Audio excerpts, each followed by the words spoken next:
This is the Dreame X30 Ultra, a super premium high-end smart vacuum and mopping system that has features that no other smart vacuum has, but it comes with a premium price. Today we're going to talk about all that and see if it's worth it or not. Let's jump into the video. I do want to thank Dreame for sending this out to me for a full honest review, but this is not a sponsored content whatsoever, so you know you're going to get my honest review.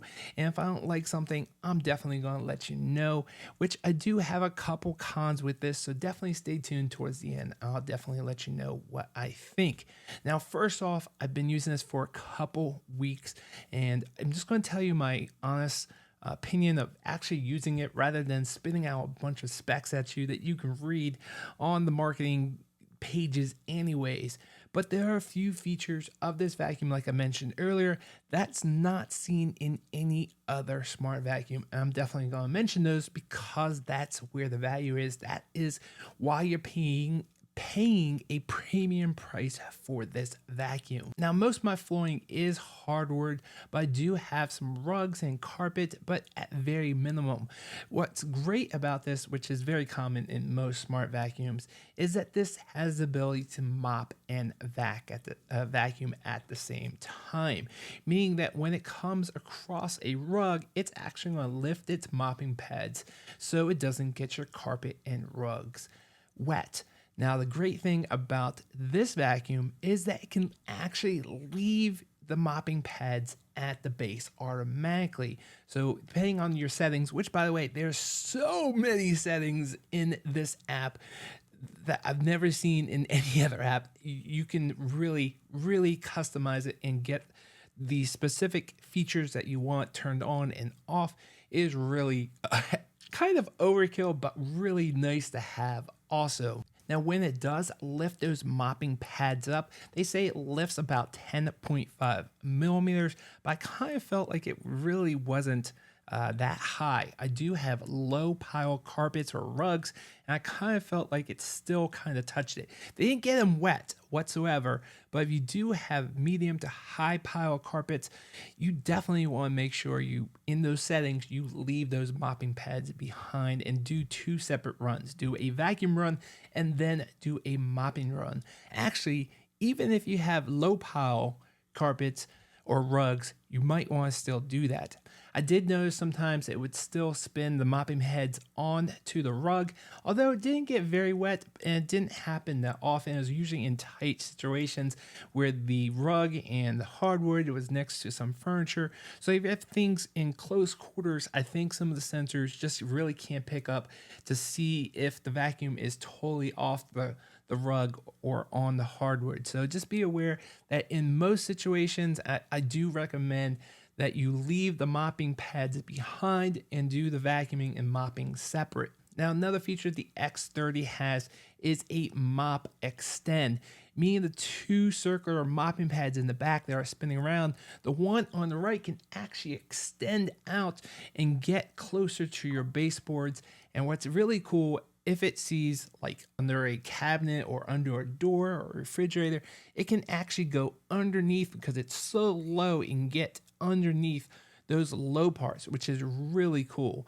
Now, I did find sometimes when that mop did extend, it would kind of push things out of the way. Sometimes it did run up onto the crowd molding, which I don't think is a huge issue, but I think having that feature is a huge plus, especially since it's getting under, the cabinets in the kitchen, it's getting under the refrigerator a little bit, and it's a really great feature to have in my opinion. And when it came to vacuuming, it did an excellent job both on my hardwood floors and carpets. It picked up everything I threw down at it. It has 8,300 pascals, which is probably one of the highest that I've seen thus far. But I don't think in real world situation, you're not going to see a huge difference between something that's like 6 or 7, 8,000 you're not going to see a difference unless you put it into a scientific test. And, there's lots of videos out there on that. But I think in the real world, you're not going to see much of a difference. And just like any other flagship smart vacuum, it has a base station. It will go back to the base station when it's done, and we'll empty out that dustbin and start cleaning the mopping heads. Now, it will clean the mopping heads. It has hot mop cleaning, meaning that it will use water that is heated up to 60 degrees Celsius. That's about 140 degrees Fahrenheit, and it'll clean those mopping heads. So it's really nice to have those nice and clean. And then it's going to air dry those so it doesn't start growing bacteria or start stinking. And then another feature that I've only seen in this model is its self-cleaning base. Has these little scrapers down at the bottom that spins around from the mopping heads, and it's going to scrape all the dust and dirt into the water, and it's going to suck up that dirty water back into the dirty water tank. Now, I did find over the course of a couple weeks, you still got some buildup and dry dirt down there that's not in the area of the scrapers, but some of the buildup was around it and definitely near the drain. So you will still have to get in there with the included brush and turn on the cleaning system. There's a setting that you can flush it out with water, and you can get in there with a brush and then it'll soak up that water. It doesn't have a removable plate that you can bring over to the sink.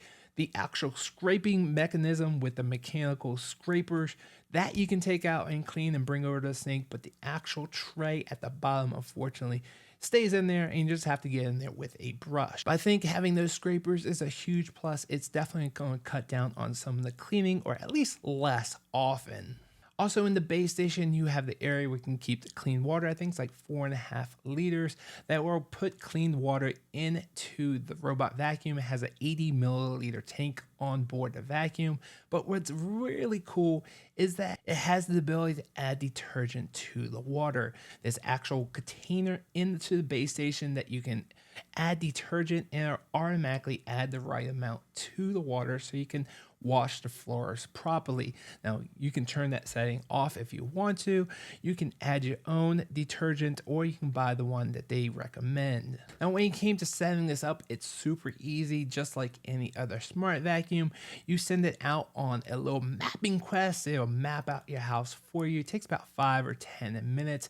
Has LiDAR, has cameras on board, which, by the way, you can drive it like a little remote control. And because the camera is there, you do have a live feed. Some of the other smart vacuums out there don't have that live feed, but this one does. But you still have to put in a pin, so no one can just get your phone and access it without you actually knowing that pin to access that camera.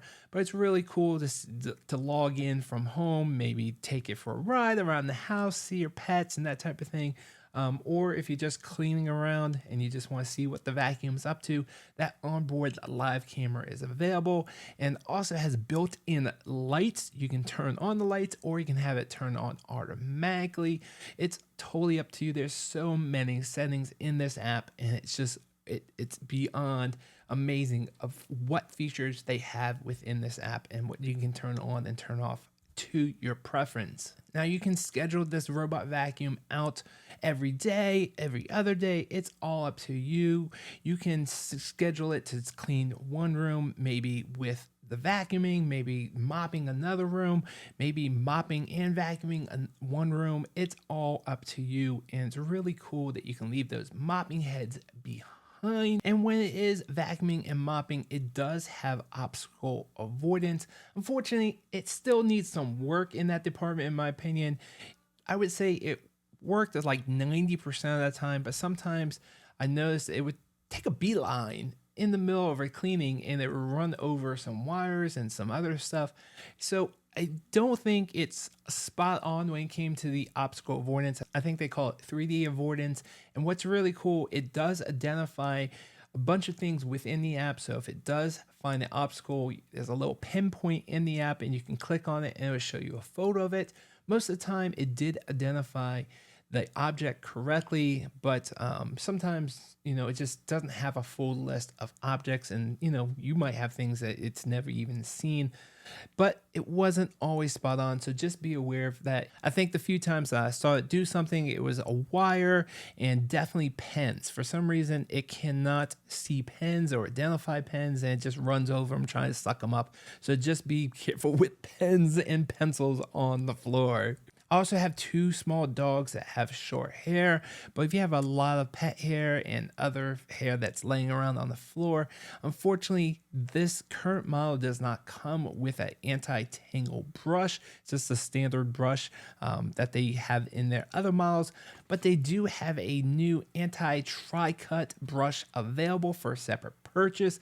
I saw it at CES and it definitely did a great job. All the little hairs get sucked into the brush where there's a blade, and it gets cut and then sucked into the bin. I thought it was brilliant, but do be aware that is a separate purchase. And when it came to smart home integration, I did find it to be a little lacking. I was able to get into Alexa and also Siri shortcuts, but it's just basic controls like clean the house, recharge. I think one of them might have had where you can ring it to find it, but I was not able to get this into Google Home. You have to have a Me Home account, and it's just too many hoops to jump through, and I kind of just felt it is very lacking in the smart home integration. And as far as I know, there's no support for Matter in the near future. Fingers crossed they'll come, but currently there's no Matter support. Overall, I'm very happy with its performance and features. It's feature packed. Like I said, it has things that's not in other smart vacuums, but does come at a very premium price, which is probably the hugest con with this. But if you do want those features, then this is definitely the one to have. I love the mop extend, so it gets under cabinets and under door frames. Really great feature. I love that it has auto detergent adding, that you can add your own detergent if you want to. You can also have that base that's self-cleaning that helps cut down on some of the cleaning of the base station. I love that it can detach the mopping heads and vacuum floors separately from the mopping. Really great feature to have. And overall, I definitely give this a 2 thumbs up. If you're okay with that price, it's definitely a hard one. And also the AI avoidance, the obstacle avoidance wasn't spot on, but it was pretty good, especially in the pet feces. That's most important because you definitely don't want that mess. So I hope this video was helpful. I'll leave affiliate links down below where you can pick this up, get more information. And if you love videos like this, hit that subscribe button. I truly appreciate it. See you guys on the next one. Thanks for watching.